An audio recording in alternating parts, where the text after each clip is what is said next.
ఉంది. ఎందుచేతనంటే వార్ష్ణేష్యుడు తాను అక్కడికి వచ్చేటప్పుడు నలుని రథము తనతో తీసుకొచ్చేశాడు. ఎందుకు? రాజు లేడు, రాజు రథం అప్పుడు ఏం చేస్తుంది అనే సారథి కూడా ఆ రథాన్ని పట్టుకుని తన ఇంటికి వచ్చేసాడు. మనం ఒక డ్రైవర్ని పెట్టుకున్నాం అనుకోండి, మన కారు అప్పుడప్పుడు ఏం చేస్తాడు, తన ఇంటికి తీసుకెళ్ళి పెట్టుకుంటాడు కదా.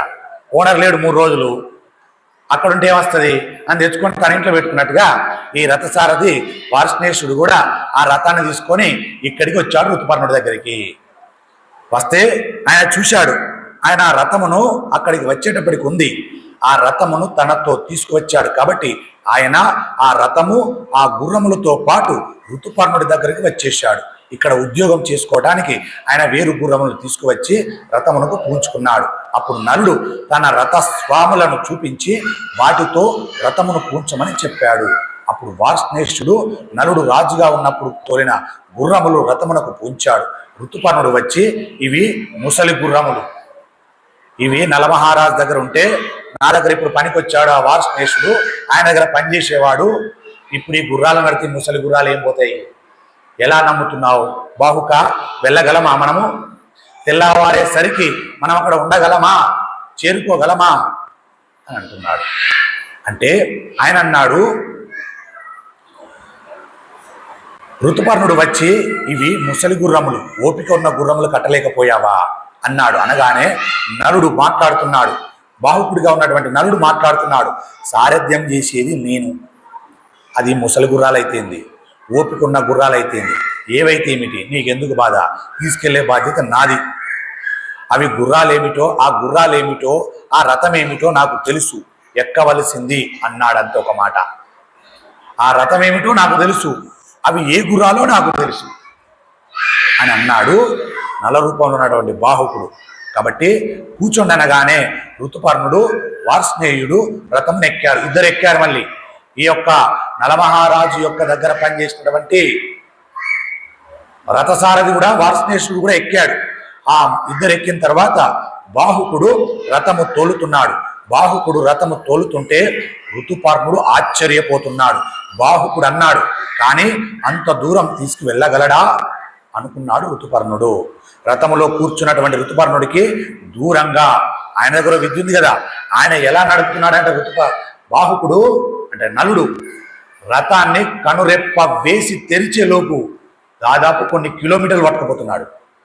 ఎలాంటి గుర్రాలు? ముసలి గుర్రాలు. నడిపేదెవరు? నలుడు.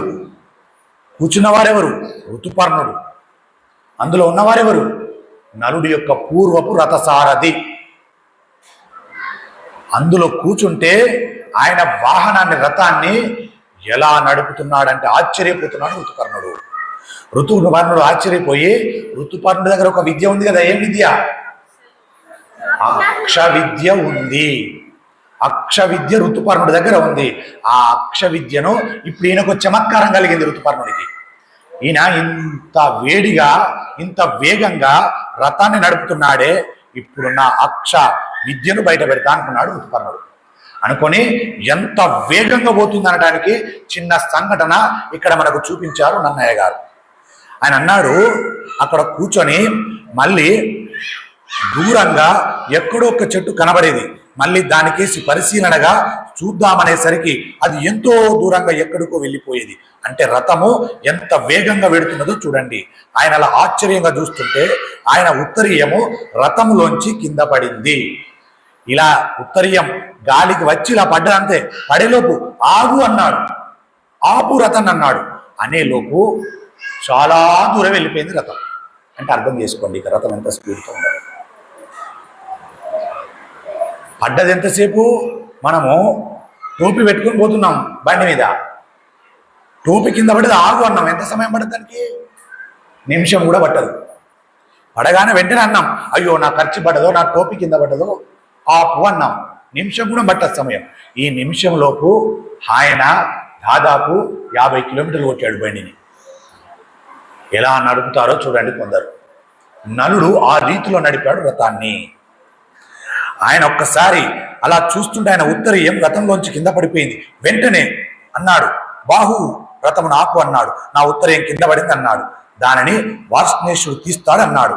అప్పుడు నలుడు రథమును అప్పుడే కొన్ని యోజనల దూరం తీసుకెళ్ళాడు.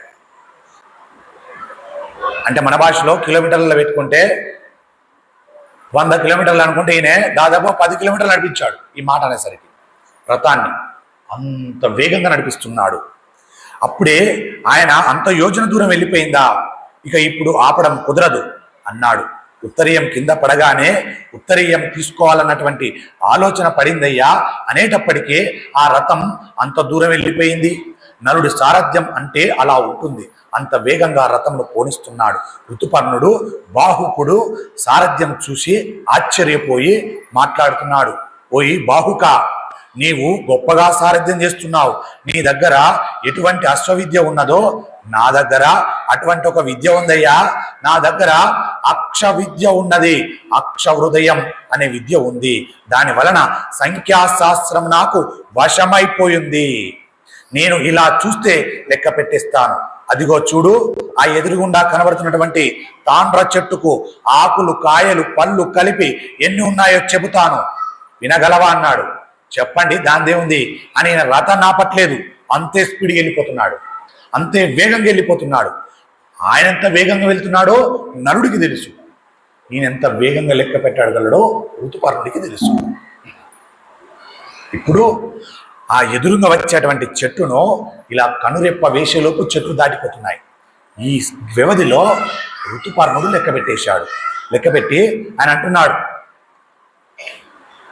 అదిగో చూడు, ఆ ఎదురుగుండా కనబడుతున్నటువంటి తాండ్ర చెట్టుకు ఆకులు, కళ్ళు, పాయలు చెబుతున్నాను విను అని నలుడు చెప్పమన్నాడు. ఆ మాట అనగానే ఆ చెట్టును దూరంగా చూశాడు.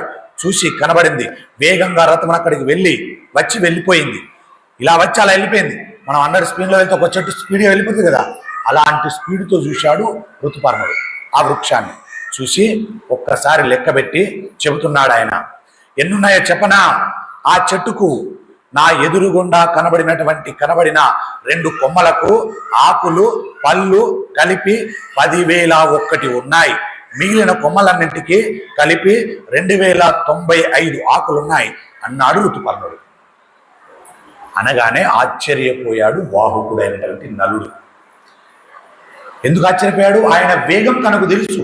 బాహుకునికి ఇంత వేగంగా నడిపితే ఖచ్చితంగా ఇన్నున్నాయంటాడేమిటి, ఇది ఎంతవరకు నిజం చూద్దాం అనుకొని ఆయన అన్నాడు. ఖచ్చితంగా ఋతుపర్ణుడు ఏమి చెప్పాడు? ఆయన అన్నాడు, నేను లెక్కబెట్టినా అంటే ఆగు, లెక్కబెట్టు, తెలుసుకో అన్నాడు. అంటే అప్పుడు నలుడు రథమును వెనక్కి తీసుకొచ్చాడు. మళ్ళీ వెంటనే అంత దూరం వెళ్ళిపోయినటువంటి రథాన్ని మళ్ళీ వెనక్కి తెచ్చి ఆయన అన్నాడు, లెక్క పెట్టాడు. ఖచ్చితంగా లెక్క పెట్టాడు. లెక్కబెట్టి ఆయన ఎన్ని చెప్పాడు అన్నీ ఉన్నాయి. ఏ కొమ్మకి ఎన్ని చెప్పాడో అన్నీ ఉన్నాయి. ఆశ్చర్యపోయాడు నలుడు. అది అక్షవిద్య శాస్త్రం. దాని వలన ఆయనకు ఆ శక్తి వశమైంది. ఇప్పుడు ఋతుపర్ణుడు, నీ సారథ్యం చూసి నేను ఆశ్చర్యపోతున్నాను. నన్ను విదర్భ రాజ్యమునకు సకాలంలో తీసుకువెడతావన్న నమ్మకం నాకు కుదిరిందయ్యా బాహుక. అందుకు సందేహం లేదు. నేను అక్ష హృదయం ఇస్తాను, తీసుకో అన్నాడు. నా దగ్గర అక్ష హృదయం ఉంది, నువ్వు చేసుకో అన్నాడు. ఏ వ్యక్తి అయితే సాంప్రదాయబద్ధంగా గురుముఖంగా ఈ విద్యను తీసుకున్నటువంటి వ్యక్తి సంఖ్యాశాస్త్రమునందు ప్రావీణుడవుతాడు. ఎవరైనా సరే ఇలా చూస్తే లెక్క పెట్టేయగలడు. అతనికి ఆ శక్తి వచ్చేస్తుంది. అంతేకాకుండా ఎవరు ఈ అక్ష హృదయమును పుచ్చుకుంటారో ఆ పుచ్చుకున్న వ్యక్తి ఇంతకు ముందు ఏవైనా